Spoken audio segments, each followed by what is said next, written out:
Hello everyone, நான் Karthi and welcome back to cricket dot. இன்றைக்கு ஒரு அட்டகாசமான மேட்ச் தம்புள்ளையில் நடந்து முடிஞ்சிருக்கு. அதாவது எல்லாராலையும் எதிர்பார்க்கப்பட்ட இந்த மேட்ச்ல ஸ்ரீலங்கா ஏயும் ஆப்கானிஸ்தான் ஏயும் வந்து மோதி இருந்தாங்க. இந்த மேட்ச்ல ஸ்ரீலங்கா ஏ தோத்தாலும் நெட் ரன் ரேட் அடிப்படையில் வந்து ஸ்ரீலங்கா போறதுக்கான வாய்ப்பு இருந்தது ஃபைனலுக்கு. ஆனா ஆப்கானிஸ்தான் வந்து ஃபைனலுக்கு போகணும்டா பெரிய மார்ஜின்ல வின் பண்ணா மட்டும்தான் அவங்களுக்கு ஃபைனலுக்கு போகலும்ன்ற ஒரு நிலைமை வந்து அவங்களுக்கு காணப்பட்டது. அந்த டைம்ல அப்படியே தலைகீழா மாத்தி ஸ்ரீலங்கா இவங்களை வந்து பெரிய மார்ஜின்ல வின் பண்ணிக்கிறாங்க. அந்த மார்ஜின் எவ்வளவு கடைசியா நடந்த ஆப்கானிஸ்தான் மேட்ச்ல வந்து இந்தியா 101 ரன்ஸால வின் பண்ணிருந்தாங்க. ஸ்ரீலங்கா ஏ டீம் வந்து என்ன யோசிச்சாங்களோ தெரியல. இந்தியா உங்களை வந்து 101 ரன்ஸால வின் பண்ணா நாங்க அதே விட கூட ரன்ஸை வச்சு தான் உங்களை வின் பண்ணுவோம்ன்ற மாதிரி 103 ரன்ஸால வின் பண்ணிருக்காங்க. இந்த வின்னோட ஸ்ரீலங்கா 6 பாயிண்ட்ஸ் எடுத்து டேபிள் டாப்பர்ஸா ஆயிருக்காங்க. எப்படி ஸ்ரீலங்கா ஆப்கானிஸ்தானை இவ்வளவு ஈஸியா வின் பண்ணாங்க, யாரெல்லாம் இந்த மேட்ச்ல வந்து செம்மையா பெர்ஃபார்மன்ஸ் பண்ணன்ற பத்தி இந்த வீடியோல ஃபுல்லா பார்க்க போறோம். அதுக்கு முதல்ல நீங்க இன்னும் இந்த கிரிக்கெட் டாட் சேனலை வந்து சப்ஸ்கிரைப் அல்லது ஃபாலோ பண்ண பார்த்து கொண்டிருந்தீங்கன்னா சப்ஸ்கிரைப் அண்ட் ஃபாலோ பண்ணிட்டு பாருங்க. அப்பதான் நான் ஒவ்வொரு நாளும் போடக்கூடிய கிரிக்கெட் அப்டேட்ஸ் வந்து உங்களால பார்க்க முடியும். இந்தியன் மேட்ச்ல டாஸ் வின் பண்ண ஆப்கானிஸ்தான் வந்து போலிங்கை சூஸ் பண்ணியிருந்தாங்க. இதனால ஸ்ரீலங்காக்காக ஓப்பனிங் இறங்குறாங்க டிக்வெல அண்ட் அபிக்ஷா பெர்னாண்டோ. ரெண்டு பேருமே வந்து தொடக்கத்துல இருந்தே செம்மையா விளையாட ஆரம்பிக்கிறாங்க.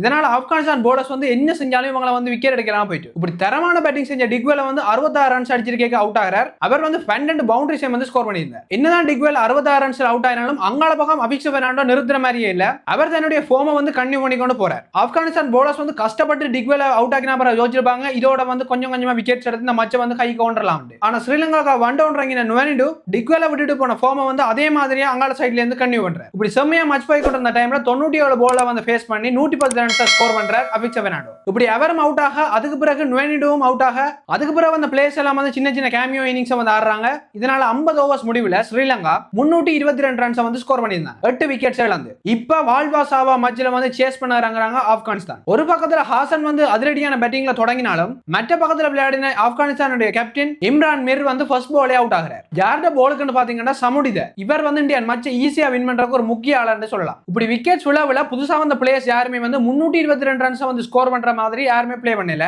ஆனா ஒரு சைடுல ஹாசன் ஓபனிங்ல இருந்தே வந்து தன்னுடைய சிறந்த ஆட்டத்தை வந்து வெளிப்படுத்தி கொண்டிருந்தார். அதுக்கு பிறகு இவர் வந்து விஜயஸ்காந்த் பால்ல வந்து அவுட் ஆக அதுக்கு பிறகு வந்த பிளேயர்ஸ் ஆன பஹீர் 35 ரன்ஸும் சஃபி 43 ரன்ஸ் வந்து அடிச்சு அவங்களும் அவுட் ஆகிறாங்க. இப்படி 322 ரன்ஸ் வந்து சேஸ் பண்ணிக்க இப்படி ஒரு ஸ்கோர் போர்ட் பிரஷர் இருக்கும். எல்லாருமே வந்து அடிச்ச இடத்த எத்தனிக்கிறாங்க. ஆனா வந்து அது வந்து ஸ்ரீலங்கன் போலர்ஸுக்கு இன்னுமே ஒரு சாதகமான நிலைமையை கொண்டு வருது. இதனால ஸ்ரீலங்கன் போலரான சமுடித 5 விக்கெட்ஸ் வந்து எடுக்கிறார் இந்த மேட்ச்ல. அது மட்டும் இல்லாம குகதாஸ் மாதுலன் 3 விக்கெட்ஸ் வந்து இந்த மேட்ச்ல எடுத்திருந்தார். விஜயஸ்காந்த் வந்து ஒரு முக்கியமான விக்கெட் எடுத்திருந்தார், ஹாசனுடைய விக்கெட். இப்படி ஸ்ரீலங்கா டீம் தங்களுடைய போலிங் திறமையை காட்டி ஆப்கானிஸ்தான் டீமை 219க்கு வந்து முடிச்சிட்டாங்க. இதனால இந்த முக்கியமான மேட்சை ஸ்ரீலங்கா 103 ரன்ஸால வந்து வின் பண்ணியிருந்தாங்க. இந்த மேட்சுக்கான பிளேயர் ஆஃப் த மேட்ச் என்ற அவார்டை வந்து அபிக்ஷா பெர்னாண்டோ வாங்கியிருந்தார். இப்படி இந்த சூப்பரான மேட்சை வந்து ஸ்ரீலங்கா வின் பண்ணியிருந்தாங்க. ஆனா இது என்ன மேட்ச், வார ஞாயிற்றுக்கிழமை நடக்க போறதா ஒரு அட்டகாசமான மேட்சா இருக்க போகுது. ஏன்னா ஃபைனல் வந்து நடக்க போது ஸ்ரீலங்காக்கும் இந்தியாவுக்கும். எப்படி ஐபிஎல் வந்து சிஎஸ்கே ஆர்சிபி சிஎஸ்கே எம்ஐ வந்து ஒரு மிகப்பெரிய மேட்சா பார்க்கப்படுதோ அதே மாதிரி இந்த ஏ நேஷன் சீரிஸை பொறுத்த வரைக்கும் இந்தியாவுக்கும் ஸ்ரீலங்காக்குமான மேட்ச் வந்து பார்க்கப்படுது. ஏன்னா கடைசியா இந்த ரெண்டு டீமும் வந்து தம்புள்ளையில மோதைக்க எல்லாருமே பாத்தீங்க அது எவ்வளவு பெரிய கான்ட்ரோவர்சியா மாறினாண்டு. இப்படி ஃபைனல்ல இந்த ரெண்டு டீமும் வந்து மோத போறாங்க. கண்டிப்பா அந்த மேட்ச்ல வந்து என்ன நடக்குதுன்னு தெரிஞ்சு கொள்றதுக்கு உங்களுக்கு ஆர்வமா இருக்கும். இதனாலதான் அந்த மேட்ச்ல நடக்கிற முக்கியமான அப்டேட்ஸ் வந்து இந்த பேஜ்ல வந்து தொடர்ச்சியா போட்டு கொண்டிருப்போம். அது எல்லாத்தையும் வந்து நீங்க மிஸ் பண்ணாம பார்க்கணும்னா இந்த பேஜை வந்து ஃபாலோ பண்ணி வச்சுக்கொள்ளுங்க. அதே மாதிரி இந்த விஷயம் தெரியாத உங்களோட ஃப்ரெண்டுக்கு வந்து இந்த பேஜை வந்து ஷேர் பண்ணி விடுங்க.